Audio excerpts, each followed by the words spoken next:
క్రైస్తవ విశ్వాసం అనేటువంటిది కొన్ని రోజులకు మాత్రమే పరిమితంగా ఉండటానికి వీల్లేదు. చాలామంది భక్తి చేస్తారు, 40 రోజులు చేస్తారు, మిగతా రోజులన్నీ కూడా ఇష్టానుసారంగా జీవిస్తుంటారు. క్రైస్తవులు కూడా లెంట్ చేసి మిగతా రోజులన్నీ కూడా ఇష్టానుసారంగా జీవించవచ్చా? క్రైస్తవుల యొక్క విశ్వాసము, క్రైస్తవుల భక్తి కేవలం 40 రోజులకు మాత్రమే పరిమితంగా ఉండటానికి వీల్లేదు. 365 డేస్ మన భక్తిని ఏం చేయాలి? కనపరచాలి. అదికొచ్చి నా స్నేహితుడు అడుగుతున్నాడు, మేమైతే మీరు పెట్టిన కేక్స్ తింటాం, క్రిస్మస్కి వచ్చి కేక్స్ తింటాం, ఆ తర్వాత మీ ప్రార్థనలకు వచ్చి మీరు ఏం పెట్టినా తింటాం, మీరెందుకు ప్రసాదాలు తినరు అన్నాడు.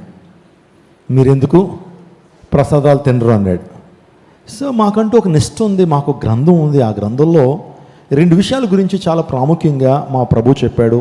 మాకు ఒక నిష్ట ఉంది అని చెప్తూ వాళ్ళ నిష్ట గురించి కూడా మాట్లాడాను. మీకు కూడా ఒక నిష్ట ఉంటుంది. మీకు అది మీరు ఒక మాల వేసుకున్నప్పుడు, లేకపోతే ఒక దీక్ష చేస్తున్నప్పుడు ఆ దీక్ష నియమాలు ఉంటాయి. ఆ దీక్ష నియమాలు ఏంటంటే 40 రోజులు మీరు ఏం తినరు?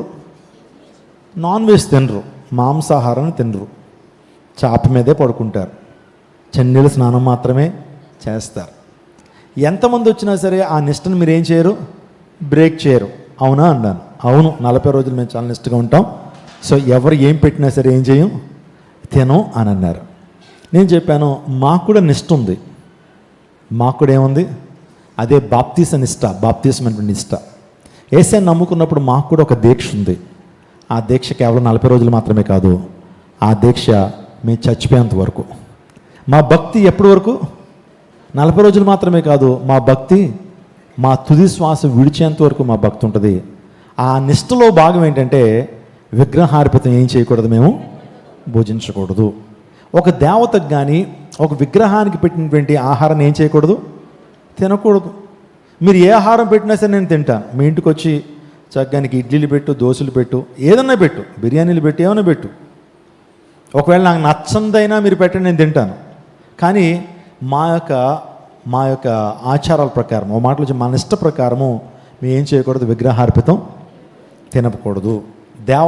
దేవత విగ్రహానికి అర్పించింది తినద్దు అని మా గ్రంథం చెప్తుంది. కాబట్టి మా గ్రంథాన్ని మేము ఏం చేయాలి? గౌరవించాలి. కాబట్టి మేము చేయం.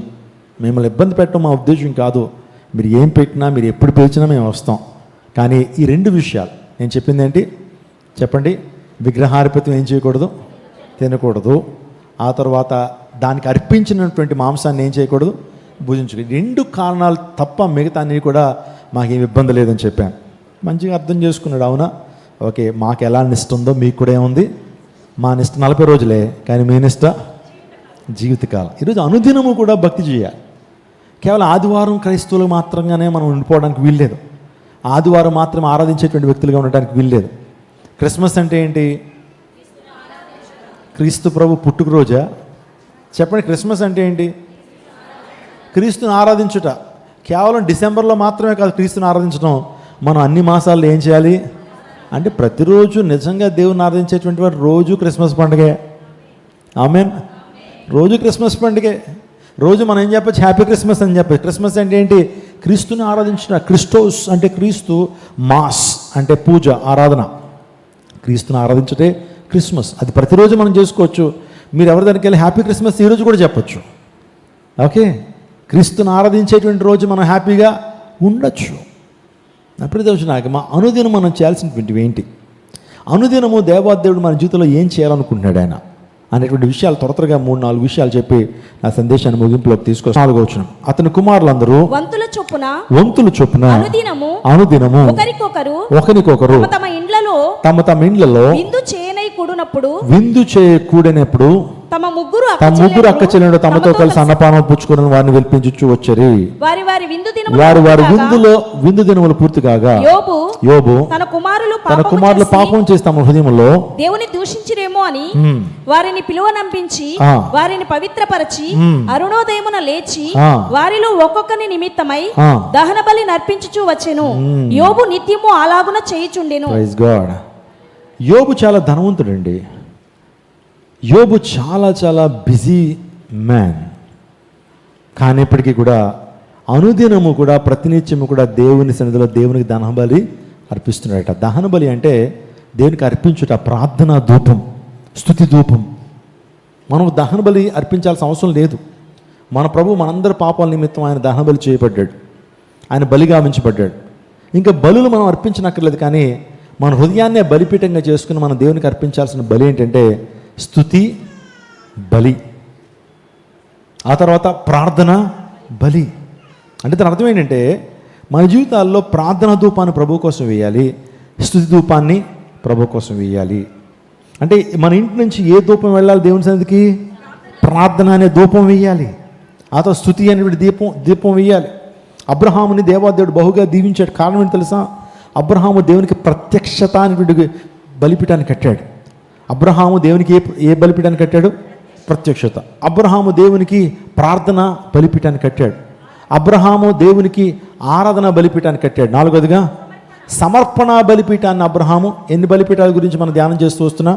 ఒకటి ప్రత్యక్ష బలిపీఠము, రెండోది ప్రార్థన బలిపీఠము, మూడోది ఆరాధన బలిపీఠము, నాలుగోది సమర్పణ బలిపీఠం. ఈ బలిపీఠాలు ప్రభు కోసం కట్టారు. అందరూ బట్టి అబ్రహాం బహుగా దీవించబడ్డాడు. ఈ రోజున కూడా మనం కూడా దేవునికి బలిపీఠాలు కట్టేటువంటి వారికి ఉండాలి. మనం కూడా ప్రార్థనా బలిపీఠాన్ని ప్రభు కోసం కట్టేటువంటి వారికి ఉండాలి.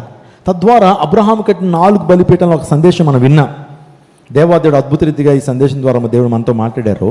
ఈ రోజున యోబు కూడా ప్రతిదినము తన కుమార్తెలు ఎక్కడన్నా హృదయంలో పాపం చేశారేమో అని వాళ్ళందరినీ కూర్చొని ప్రార్థనలో వారు నడిపించి వాళ్ళని క్రమశిక్షణ చేస్తూ మళ్ళా పరిశుద్ధపరుస్తూ వారి కొరకు దేవుని సన్నిధిలో ఏమర్పిస్తుండేవాడట? దహన బలి అర్పిస్తుండేటువంటి వాడు. ఎస్, అంటే ఆ దహన బలి అంటే ప్రార్థన. యోబు అనునిత్యం ఏం చేస్తుండేవాడు? మనం బిజీ అయితే ప్రార్థన చేయం కదా. మనం ట్రావెలింగ్లో ప్రార్థన చేస్తామా? ఒకరోజు చాలా బిజీగా ఉన్నారు, మీరు ప్రార్థన చేస్తారా? పాస్టర్ గారు చాలా బిజీగా ఉన్నాం కాబట్టి ప్రార్థన చేయలేదండి అంటాం. సో ప్రార్థన అనేది కేవలం అకేషనల్లీ కాదు కానీ ప్రతిదినం ఏం చేయాలి? ప్రార్థన చేయాలి. యోబు చేసింది అదే. ప్రతిరోజు కూడా పిల్లల కోసం ఏం చేశాడు? ప్రార్థన చేశాడు.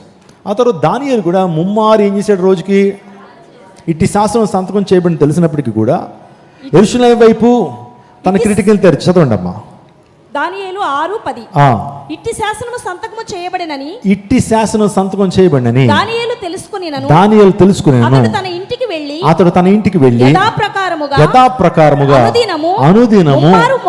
ముమ్మారు మోకాళ్ళుని తన ఇంటికి పైగది కిటికీలు యెరూషలేము తట్టుకు తెరవబడి ఉండగా తన దేవునికి ప్రార్థన చేయొచ్చు. చూడండి, అనుదినము ముమ్మారు మోకాళ్ళుని తన ఇంటి పైగది కిటికీలు యెరూషలేము తట్టుకు తెరవబడి ఉండగా తన దేవునికి ప్రార్థన చేయొచ్చు, ఆయన్ని స్తుతించవచ్చును. ఇటు శాసనం సంతకం చేయబడింది దానికి తెలుసుకునేను. అంటే ఏంటి శాసనము? ఏంటి శాసనం సంతకం చేయబడింది అంటే ఎవరైనా సరే వేరే దేవునికి పూజిస్తే, ఎవరైనా సరే యెహోవా దేవుని ప్రార్థన చేస్తే వారికి సింహాలు బోన్లో ఏముంది? వాళ్ళకి మంచి ఫీస్ట్ ఉంది, మరణం ఉందని చెప్పి ఒక శాసనం చేయబడితే, శాసనం చేయబడింది తెలుసు, సంతకం చేసేసారు, శాసనం పుట్టించడం, జీవో వచ్చేసింది, గవర్నమెంట్ ఆర్డర్ వచ్చేసింది, అది సంతకం కూడా అయిపోయింది, శాంక్షన్ కూడా అయిపోయింది, అమల్లోకి వచ్చేసింది. అప్పుడు తెలిసినా సరే దానియేలు యథాప్రకారంగా ఏం చేశాడట? అనుదినము ముమ్మారు మోకాళ్ళుని ప్రార్థన చేశాడట. అందుని బట్టి దానియేలు దేవుడు విడిచిపెట్టాడా? దానియేలు విడవబడ్డా? మరువబడ్డా? సింహ బోన్లో వేయబడినప్పటికీ సింహాలు ఏమైనా చేయగలిగినాయి దానియేల్ని? సింహాలు నోళ్ళు మూసేసినాయి. దానియేల్ని కనీసం వాసన చూడడానికి కూడా రాలా. దేవాదేవుడు సింహాల నోళ్ళు ఏం చేశాడు? దేవుని కోసం ఒక మంచి తీర్మానం తీసుకుంటే, దేవుని కోసం ఒక అడుగు ముందుకేస్తే, దేవుని కోసం విశ్వాసం నువ్వు ముందుకు కదలాడితే నీ ముందున్న శత్రువులు కూడా ఏం చేయలేరు? నోరులు తెలవలేరు. నీ శత్రువుల ద్వారా నీకేం అపాయం జరగదు. సింహం నోళ్ళను కూడా మూసివేశాడు దేవుడు దానియేలు తీసుకునే గొప్ప నిర్ణయాన్ని బట్టి. అవును, ప్రార్థన మనల్ని ఏం చేస్తుందంటే శత్రువుల బారి నుంచి మనం రక్షించడం మాత్రమే కాకుండా శత్రువుల యొక్క నోరలను మూయించేస్తుంది. ప్రార్థనకు అంత గొప్ప శక్తి ఉంది. ప్రార్థన నిన్ను పరిశుద్ధిని చేస్తుంది. ప్రార్థన చేయడం ద్వారా నువ్వు పరిశుద్ధంగా మార్చబడగలుగుతావు. ప్రార్థన చేయడం ద్వారా దేవుని శక్తిని ప్రత్యేకంగా అనుభవించగలుగుతావు.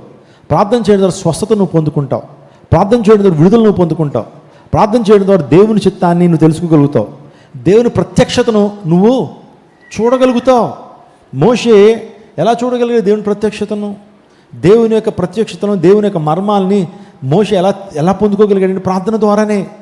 దేవునితో అతను మాట్లాడాలనుకున్నప్పుడు ఆ సీనాయి పర్వతానికి లేకపోతే మోరియా పర్వతానికి. సో ఆయన వెళ్ళిపోతూ 40 దినాలు దేవునితో ముఖాంతరంగా మాట్లాడుతుండేటువంటి వాడు, దేవుని దర్శనం పొందుకునేటువంటి వాడు. అలా దేవునితో మాట్లాడుతూ దేవుని యొక్క రూపం ఆయన పొందుకుని దేవుడు సర్వలోకానికి 2 ఆజ్ఞ పలకల ద్వారా 10 ఆజ్ఞల్ని ఎవరి చేతిలో పెట్టాడు? మోషే చేతిలో పెట్టాడు. మొజాయిక్ లా అంటారు. ఈరోజున ప్రతి దేశం యొక్క లా మొజాయిక్ లా మీదే ఆధారపడి ఉంది. సో దేవాదేవుడు ద్వితీయోపదేశకాల్లో మోషేకి ఇచ్చినటువంటి ఆ ధర్మశాస్త్రమే ప్రతి దేశం యొక్క కాన్స్టిట్యూషన్. అంటే మీరు నమ్మగలుగుతారా?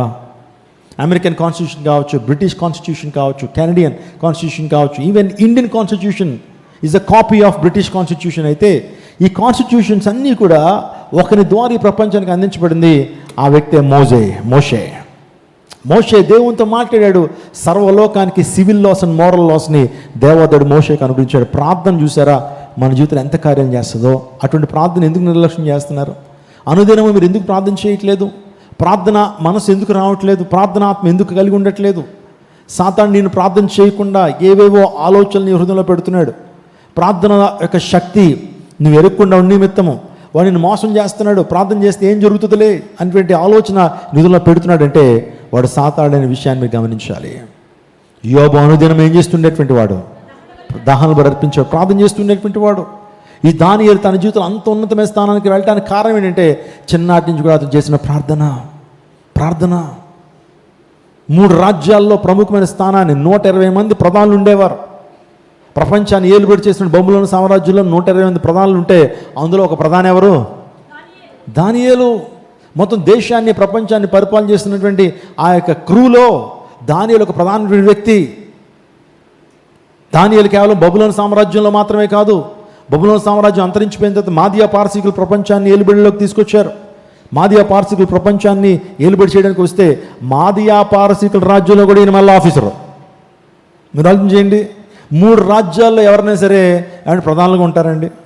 ఒక ఎమ్మెల్యే ఉంటే ఒక పార్టీలోనే ఉంటాడు, మహా అయితే 2 పార్టీలు. కానీ ఈ దానియేలు అయితే 3 రాజ్యాల్లో ప్రముఖమైనటువంటి పాత్రను పోషించి అందులో బట్టే రాబోతున్న సంగతులను కూడా దానియేలుకు దేవుడు ఏం చేశాడు? ఈరోజున ప్రార్థించేటువంటి వారికి రాబోతున్న సంగతులను కూడా దేవుడు ఏం చేస్తాడు?